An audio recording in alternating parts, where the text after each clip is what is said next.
our relationship with food has never been more dangerous. 1 in 4 Brits are obese, while a staggering 1.6 billion adults worldwide are overweight. And an incredible 1.6 million of us here in the UK suffer from an undereating disorder. In tonight's Supersize versus Superskinny, we hear from an American who spells out the hell of living with obesity. I'm probably awake and conscious maybe of a 24-hour day, maybe 6 hours. Whilst back home, the treatment course for our anorexia sufferers gets much tougher. Just like, I just don't need this. Oh, wow! Anna Richardson struggles with a boob workout. Oh. And entering our feeding clinic, Leighton the buffet slayer, and obsessive calorie counter, Lucy. I wouldn't feed that to my worst enemy. They'll spend 5 days under the watchful eye of Dr. Christian Jessen, who'll make them face up to the real reasons behind their dangerous eating. It's no longer about what you're eating. It's now about what's eating you.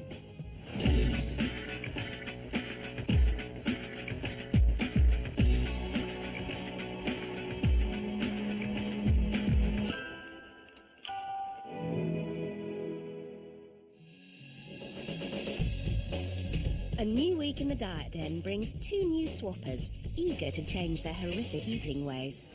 Super skinny Lucy is consumed by the need to control her calories. And I guess maybe I am addicted to dieting, because it is what I think about. If we go out, it is the first thing that's at the forefront of my mind all the time, is what can I eat, what can't I eat? You know, I can't have an ice cream with the kids, or I can't have this because I don't know, you know, the calorie content, because I've done it for so long and this habit is just embedded in me.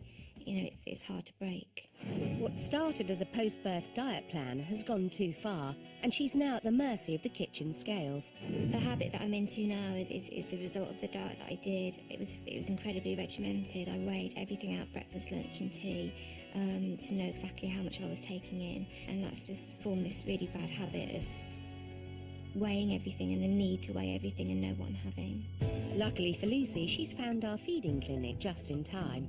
She's already undergone a full medical to ensure she's up to the challenge. Right, we're going to start off straight away. First up, Christian wants to see just how light 28-year-old Lucy is. 109 pounds exactly, okay? Lucy is 7 stone 11, which puts her in the underweight BMI range. I'm really concerned, actually, about your attitude and your control and your psychology about food. It's showing really some quite alarming signs. Everything is a thought process, a calculation, a calorie count, a fat content count, you know? Lucy dreads her daughter following in her footsteps. There is an absolute risk, I think, if I don't sort myself out now, that longer term it'll have an effect on her, and if it does have an effect on her as she grows up,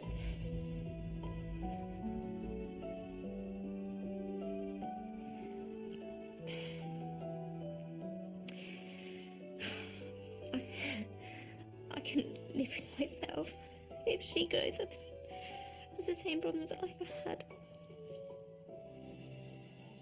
Don't worry, Lucy, some Supersize help is at hand, in the form of Leighton, your new housemate. Leighton.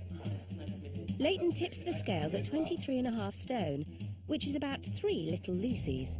I'm the same size round as I am height, so, you know, and to me, I would describe myself as an egg. Good afternoon, stick a knife in the hand. As a hotel manager, he's first in line for the belly-busting staff buffets. Working in a hotel, I'm always surrounded by food, and it's easily accessible. That's why I probably find that I eat. And shoveling down fatty takeaways at home help keep Leighton's weight on. Which is why we've booked a room for him at the fully inclusive feeding clinic. A BMI over 40 is morbidly obese. Over 50 could be fatal.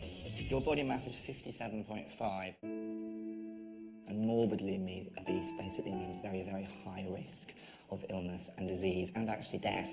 Your heart rate's really quite high, and you probably find that even with a short walk, you're quite out of breath, sweaty, heart rate is going, which implies that you're just desperately, desperately unfit.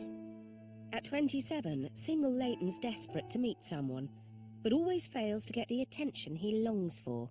At my current size now, when I do go to a bar, I find it quite hard to approach someone because, you know, I find that they're not going to be interested in me, they're not going to sort of want to talk to me, so I just sort of find that it's easier to stand in a corner and be around my friends than sort of it is to sort of mingle and talk to people, because I just think people are not interested. Leighton and Lucy are going to be swapping their polar opposite diets for 5 days, in a radical approach to break their terrible relationships with food. Time for Supersize to meet Superskinny. Nice to meet you. I'm Lucy. My name's Leighton. Hi. By looking at her, I got the impression that, you know, she doesn't eat. Tiny little wrist. My lack of calories affect me and my mood swings. So with him eating that food, I'm worried for him that it might affect his sort of how he feels in the house this week. Leighton and Lucy have provided details of a typical week's meals, and Christian is about to show them exactly what that looks like. Lucy, we're going to start with your breakfast. Let's have a look. What do you have the porridge with? Water. You have it with water? Yeah. Why not milk? It was a way of cutting back on calories. Let's have a look at lunch. So pitters filled with what, usually? A bit of lettuce, cucumber. So it's very samey, your diet. Do you have the same breakfast every single day? Yeah. Absolutely rigorously. No variety. No. Let's move on to dinner. What's that? Noodles, but spaghetti bolognese. What happens if you go out for dinner or go to a friend's house for dinner? I'll always try and make an excuse not to go. So your diet actually restricts your social life quite considerably. Completely. But what do you snack on? I'll fill up on water. It's water you use to curb your appetite. In a diet virtually devoid of red meat, fish or pulses, Lucy's only getting half the recommended amount of iron in her diet, meaning she could face anemia, which can lead to heart palpitations and lethargy. And her lightweight 1,000 calories a day mean Lucy is under-eating by 3.5 days a week. Let's have a look now what you get through, shall we? Breakfasts. Let's see how they compare. Sugary cereal. Leighton, what happens next? Lunch? Talk me through lunch. Chips, sausage roll, beans. Wow, is that one meal? It's a pie, it's a burger, it's more chips. This is all sort of quite quick convenience food. They're looking absolutely terrified. Let's have a look at dinner. Looks exactly the same as lunch. Do you ever cook for yourself, Leighton? Very, very rare. Two more burgery things. Coleslaw full of mayonnaise, high fat, burgers full of fat, full of salt. Look at the difference already. Let's have a look at what you snack on. Right, you get through 1.3 kilograms of chocolate and biscuits and sweets every week. And crisps. Yeah. Are you shocked? Very. You're heading for disaster. The proportion of fat in an average man's body is 15 to 17%. Leighton's body is an artery-blocking 47% fat. This is just oil that is in all that processed, deep-fried food that you so love at your work canteen and that you eat at home. The average man needs 2,500 calories a day. Leighton is eating 5,400 calories a day, meaning he's overeating by 8 days a week. That's not a year's worth of oil, that's weekly. You know, I didn't have a healthy diet. I didn't think it was that bad. Let's face it, we're all obsessed with our bodies, weight and food. I'm Anna Richardson, and even though I've lost 2 stone in 2 years, I'm still not happy with how I look. All I see is imperfection. I've become totally hooked on getting the body beautiful, and if there's an easy, quick fix like Botox or teeth whitening, believe me, I'm up for it. But I've also signed up with a personal trainer to give my body the kickstart it needs and tackle my problem areas. Oh! 65% of women in the UK are unhappy with their breasts, and I'm no exception. In a bra? Good bra? Not bad! Out of a bra? I literally knocked my boyfriend out. What can you do? I can sweep the carpet with him. Boobs, like people, come in all shapes and sizes. But what makes the perfect pair of breasts? What makes the perfect pair of breasts? Medium and fat. Yeah, medium and fat. I am canvassing opinion, I'm interested. Small, pert and firm. Thank you. Don't like big ones. No. Never had the opportunity, but don't like big ones. Well, I'll go for big ones. You go for big ones. Yes. The question is, what makes the perfect pair of breasts? Pert and symmetrical. Like pert and... Pert and symmetrical, so they just stand up without a bra. So most people seem to agree that pert is the way to go. But to me, pert in a 32F bra size is simply a contradiction. If I'm to get my perfect breasts, I reckon I'll have to try and shrink what I've got. Okay, take the count.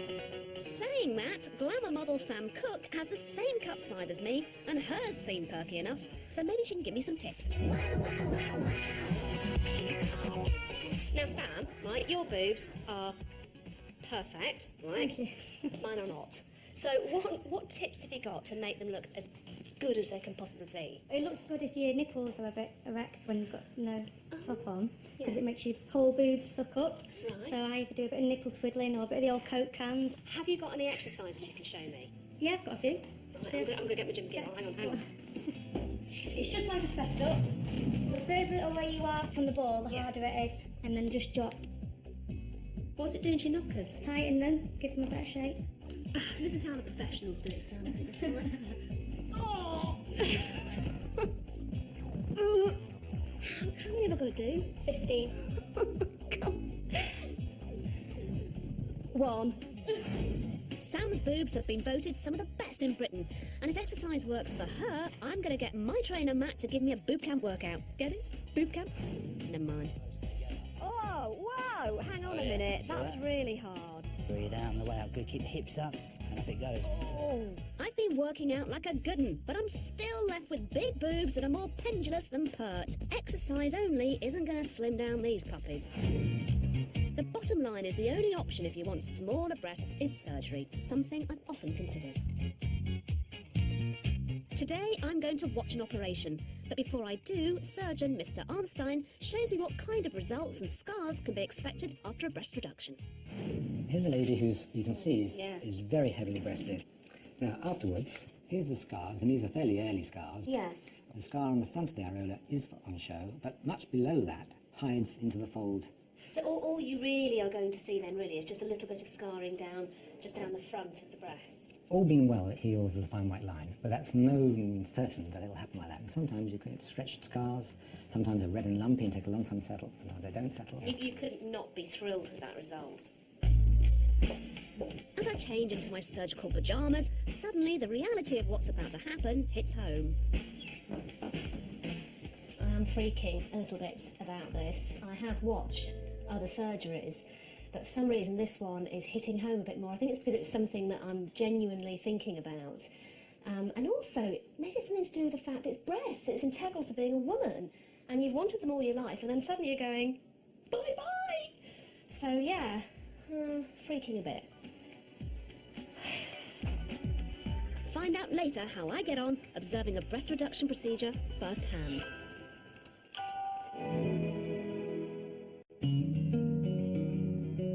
Supersizer Leighton and Superskinny Lucy are about to embark on a 5-day diet swap. It's the first dinner and a healthy stir-fry for Leighton, while Lucy gets a Chinese takeaway, sweet and sour chicken balls, egg fried rice, spring roll, barbecued ribs, sesame prawn toast, and chips. How are you feeling? You know, I thought it would be really easy to just throw it down, but I suppose when you're used to eating such a small amount with a small stomach, to try and then, yeah, because rice is quite filling on its own anyway.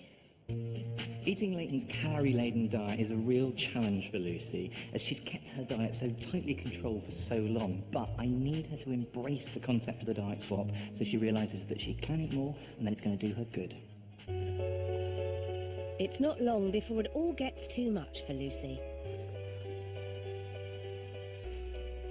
You're doing really well.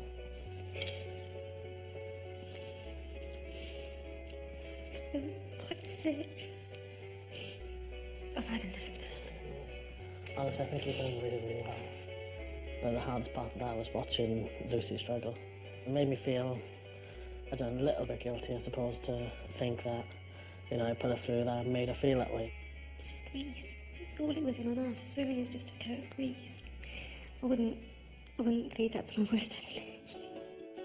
But after a good night's sleep, Lucy seems happier to tackle a Leighton-style breakfast, chocolate and cola. Leighton isn't so keen on being given, well, gruel. I have to say, that was Go on, be honest with me. rather boring. I'd have rather had that. I love chocolate pie. I did eat it though, which is better than last night's attempt.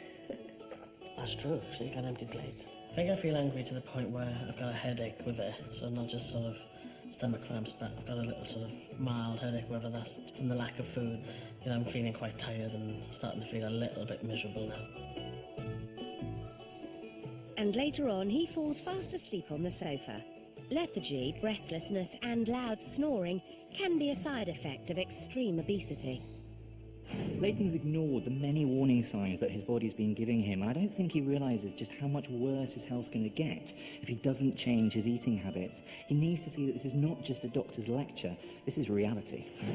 Obesity cuts short the lives of 30,000 people in the UK every year. 1.6 billion people are overweight worldwide, including 2/3 of all American adults.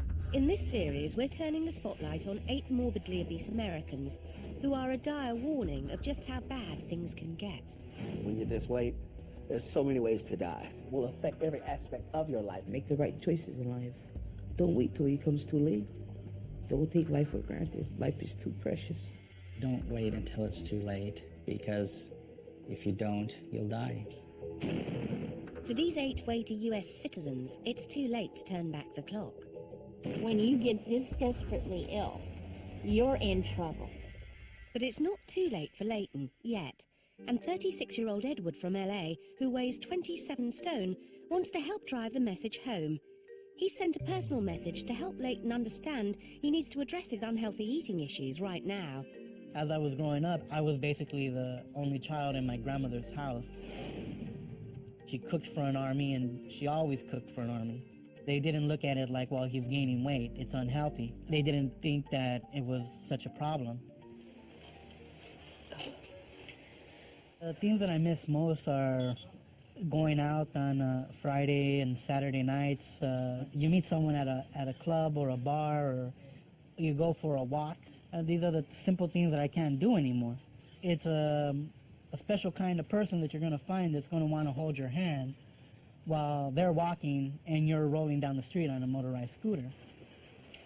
Because I'm overweight, it caused me to get diabetes, and the diabetes resulted in me having kidney problems, which caused renal failure, and I ended up with edema, which means that I have swelling of the legs, and I ended up with neuropathy in my feet. The neuropathy basically means you can't feel anything on your feet, and I developed an ulcer on my toe, and that ulcer on my toe infected a bone, and they opted to just remove the toe to guarantee that it wouldn't infect the rest of my foot and end up amputating my foot or my leg. My kidneys are so badly damaged that I can't overexert myself, so I can't really be on my feet too long, or I become very lightheaded. I'm usually always tired. I'm probably awake and conscious maybe of a 24-hour day, maybe 6 hours. Leighton, filling your time by eating now, you know, it feels good, but eventually you're gonna end up in the hospital, and there's gonna be a lot of agony and sickness involved. If you can avoid that, wouldn't you want to? Don't let your weight get out of control. You'll definitely have a happier life and live a whole lot longer and a whole lot happier.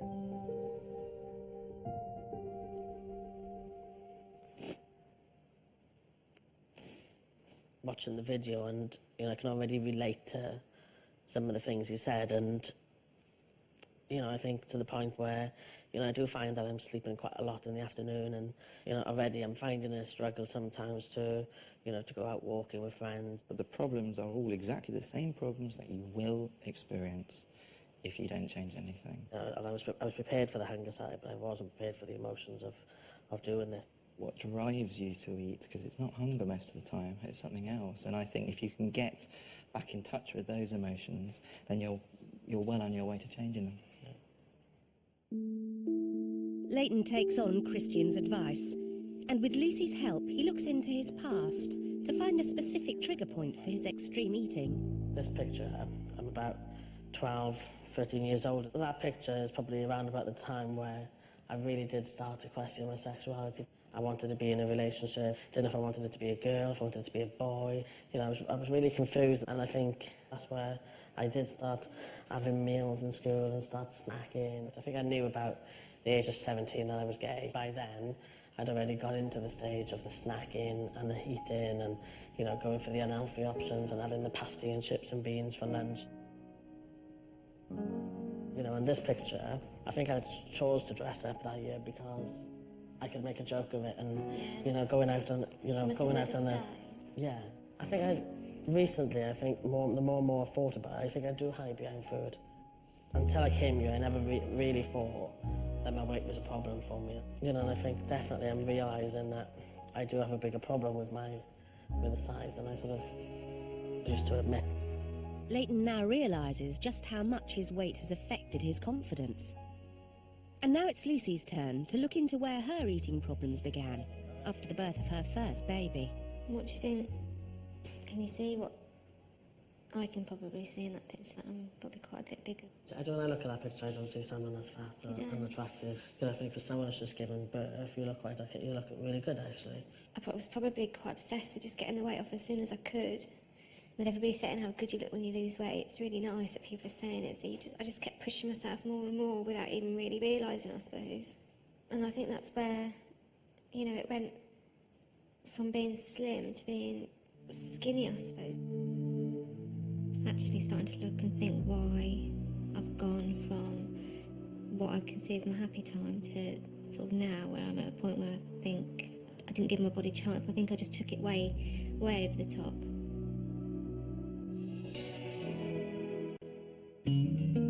Supersize Leighton and Superskinny Lucy are 3 days into their diet swap. A new day dawns, but even though Leighton has had a breakthrough, it doesn't make Lucy's watery, low-calorie porridge any easier to stomach. Oh, it stinks. It stinks really bad. So would you seriously have porridge 7 days a week? Mm-hmm. Or would never ever change? Never have anything else? No, not really.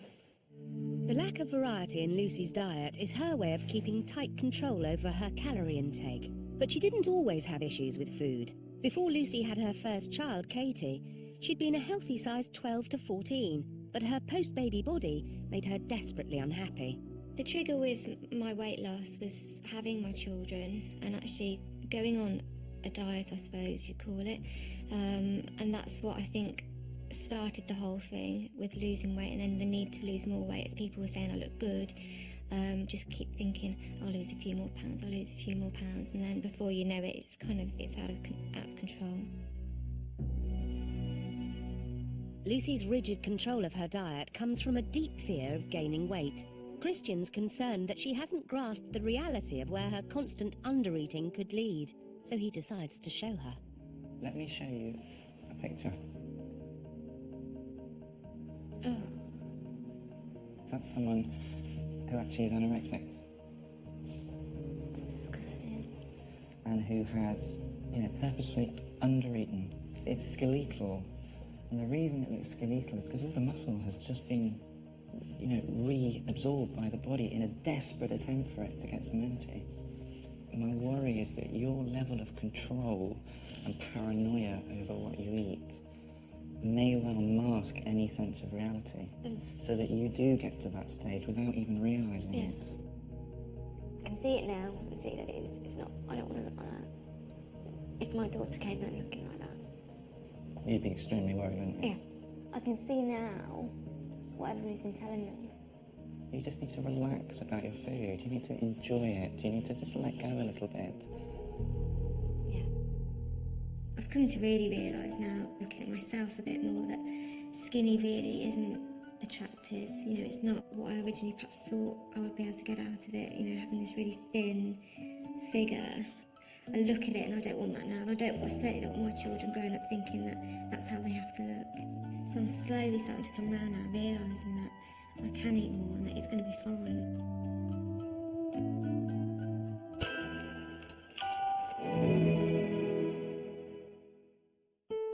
90,000 people in the UK are being treated for an eating disorder, including anorexia nervosa. Ashley, Morag, Roz and Fiona are anorexic. They're on an 8-week course designed to challenge some of the key aspects of the disease as part of their road to recovery. I have forgotten what it's like to be normal. I think I can see it and I can almost touch it, but I can't quite get there. To assist our sufferers, we've recruited consultant psychiatrist Dr. Peter Rowan and eating disorder dietitian Ursula Philpott. This week's task is a trip to the supermarket to help the group break their cycle of behaviour towards food and move away from safe and familiar choices. The group have all been given the same shopping list. A jacket potato, cheese filling, not cottage cheese, another filling of your choice, bread, margarine or butter. A pudding, no fruit. None of the above items can be a low-fat or diet option. An everyday task for most of us, but not so easy if food is the enemy. The shopping list I've written today deliberately includes 2 higher fat items. Cheese and butter or margarine. They're items that the group wouldn't normally buy, and so they'll probably find them quite anxiety-provoking. I'm not a big fan of cheese, to be honest. I don't really know how much to have or what kind of cheese I like. I've just not got much experience with it, I guess.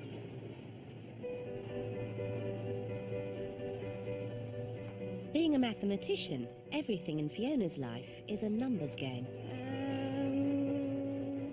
Once I've looked at calories and something, that's it. I know it's in my head and I don't even have to think about it. Today is actually interesting because I'm trying so hard not to look at any of the numbers. I'm just thinking, what is something that I like? But then there's just so much choice that it's really hard to think of what I want. Supermarket shopping with Fiona is an absolute nightmare because we will wander up and down the aisles and she will pick things up and put things down and look at them and then think she's having them, and then she will put something in the trolley and then she'll take it out again because then she decides she doesn't want it. And then by the end of the shop I find we have precisely 2 items for Fiona that were supposed to be a meal for that night, and it is so frustrating. It feels very much to me when I'm walking around the supermarket like every decision is absolutely crucial, and if I don't get it right then, you know, something terrible could happen. Shopping is something I like to have control of, so I get what I want when I want, I suppose, and make sure that everything is to my specifications. Yeah. So everything on this list, bar a jacket potato, sort of jumps out at me as something irregular.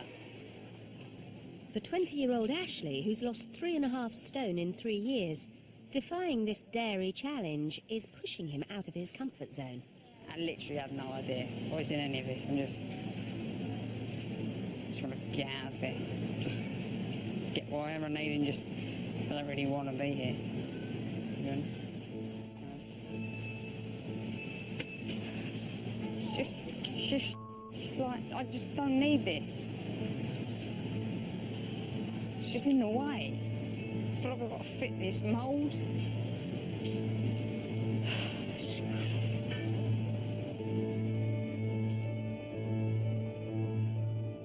Living with someone with anorexia, I think, a bit like watching, you know, someone you love or whatever behind a big pane of glass. You're watching them slowly destroy themselves, and you can't do anything to change it. You're forced to watch it. And nothing you say makes sense to them, but it's so frustrating. I need to do it, but I'm literally only doing it just because I know that I should. I don't even...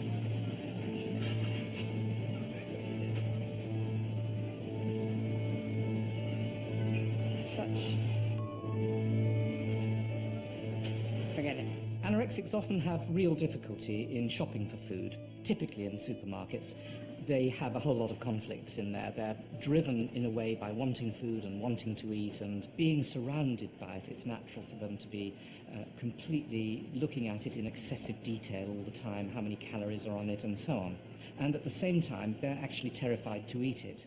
And then the foods themselves are identified as frightening, and even going near them, picking them up, touching them and so on, becomes quite a scary thing for some of them, and they will just keep away from them and not even go and venture close to it. For Ashley, choosing the cheese is proving a real struggle, so Ursula steps in to help him complete his task. What I'm wondering is, can we look at you choosing something different for your toppings, and something that's not cheese, if that's easier? Yeah, I mean, something that maybe that I would actually enjoy. Absolutely, and that's fine. We can adapt it that way if that's easy. Yeah. So can I ask you to go back then and get a different topping of your choice, something that you feel you would definitely be able to think about doing at home? That's fine, yeah. I literally wouldn't eat cheese because I don't enjoy it. I figured there'd be no use in me having cheese. So I thought beans was something that I used to enjoy, so I'd try them. That one there will do. I've got some chilies, some onion, some courgette. I need a tin of tomatoes and some cumin. 5.5 stone Roz is 37. Her family have lived with her obsession with food for 4 years. I don't think of Roz as being typically anorexic because she actually enjoys her food, but it's just the intense focus on food and what she's eating, what she's going to be buying from the shops, what we're going to be having for dinner. I love it. I love preparing food. I love cooking. Whether or not I'll actually be eating it at the end of the day, it doesn't matter. It seems that there's not much else in her life that is as important as food. I'm a perfectionist, I suppose. Can I just tell you what bothers me here? Is when other things are on the shelves where they shouldn't be. Do you know what I mean? And people put things back where they don't come from, so that should be up there. And it just, I worry that that's got something in it that the thing that I'm buying might somehow absorb. For 36-year-old mum Morag, the condition is a little more complicated.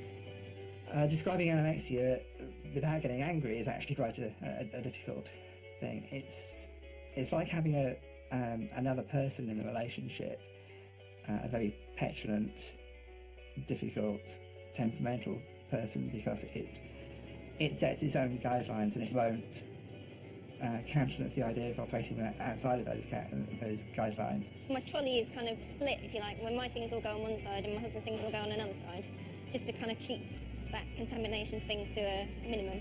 And having it in there, and the cheese actually, it just worries me really.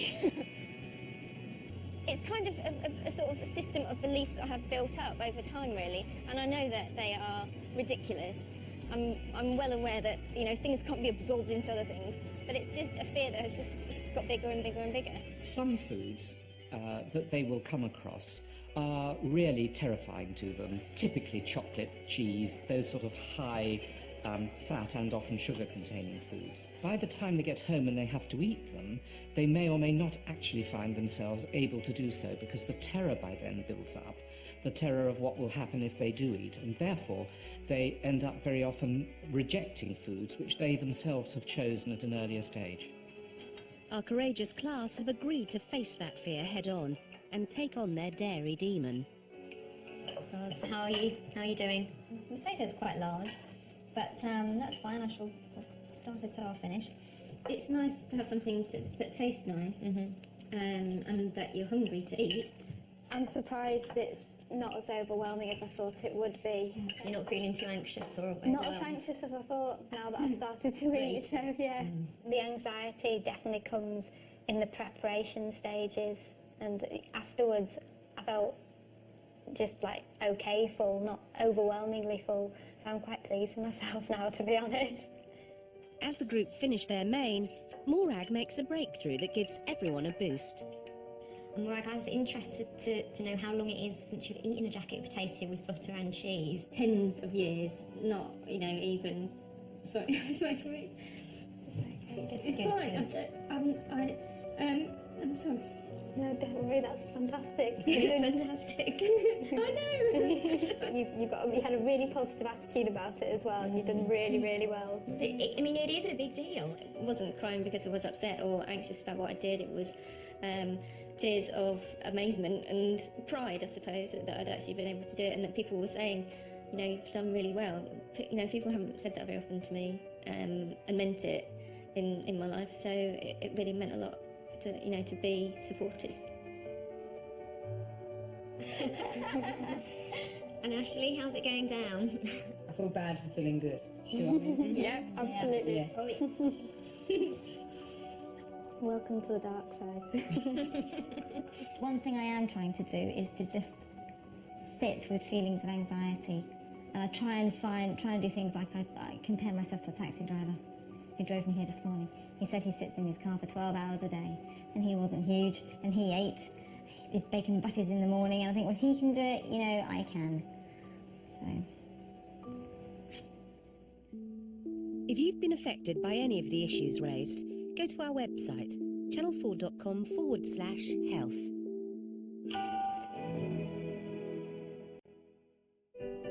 Supersizer Leighton and Superskinny Lucy are nearing the end of their diet swap, and they've come a long way.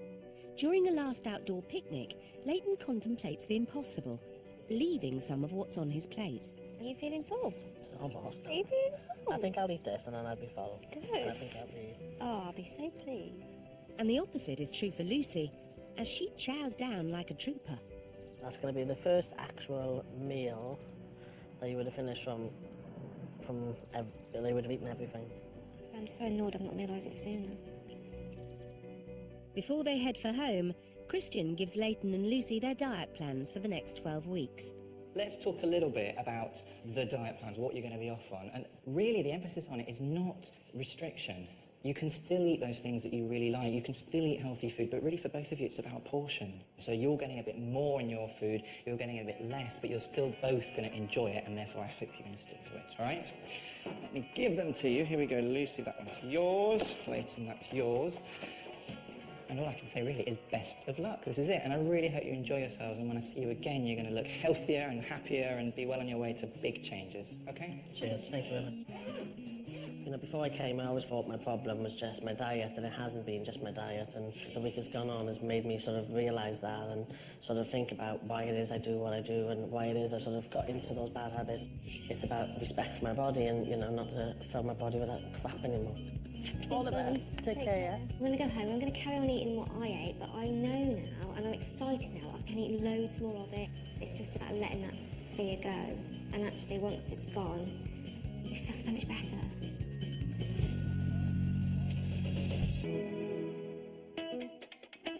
"65% of women in the UK are unhappy with their breasts, and for a while now I've considered undergoing surgery to change what I was born with. So I've come to witness a breast reduction procedure to see exactly what it involves." They've not even started cutting yet, and already the smell and the whole ER-ness of it is making me feel a bit... The first part of the procedure is taking off the nipples. They'll be sewn back on at the end of the operation. A bit hot and bothered. Oh, I can still see it. The surgeon then opens up the breast and starts cutting out the excess tissue. By this point, I'm afraid that my journalistic cool has abandoned me and I'm a gibbering wreck. To my left, I've got 2 bags of human flesh. To my right, I've got a body minus 2 bags of human flesh. Really weird. Really, really weird. Once the patient has been sewn up again, minus those bags of flesh, it's time for the nipples to be reattached. The operation takes about 2 hours, and the patient was very happy with the results, but it's just too weird for me. I'm not sure what I was expecting, but I really wasn't expecting that.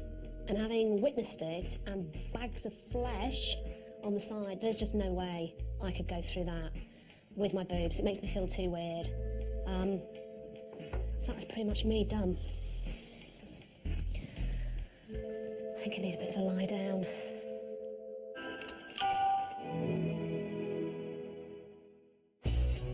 For 1 week, Leighton and Lucy completely swapped diets in an attempt to end their bad eating habits. After 3 months, they're back to see Dr. Jessen to see if it worked. It was really difficult at first, but I knew why I needed to make the changes, so, you know, that spurred me on. I definitely know I've lost weight and I can see it in certain parts of my body. I'm quite looking forward to getting that final weight in. Leighton, it's lovely to see you again. You absolutely do look smaller, shall we say? Thank you. Considerably. What did you find hardest to do?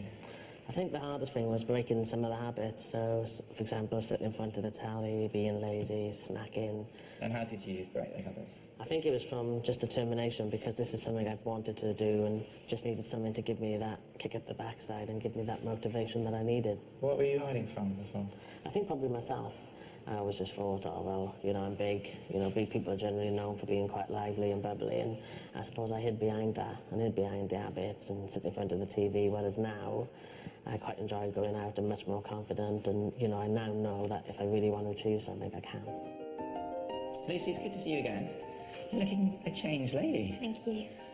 Feel it. Difficult 3 months or smooth sailing? Yeah, no, it has been really hard. Because really it wasn't just about the food for me, it's about overcoming the issues that were sort of going around in my head and the way I thought about food. So that was the biggest hurdle for me. Well, with you it was all about control, wasn't it? And this very rigid control that you had with what you allowed yourself to eat. Has that now relaxed somewhat? Yeah, absolutely. It was just the most amazing feeling, and it really did feel, as corny as it sounded, it really felt like this big weight had just been lifted.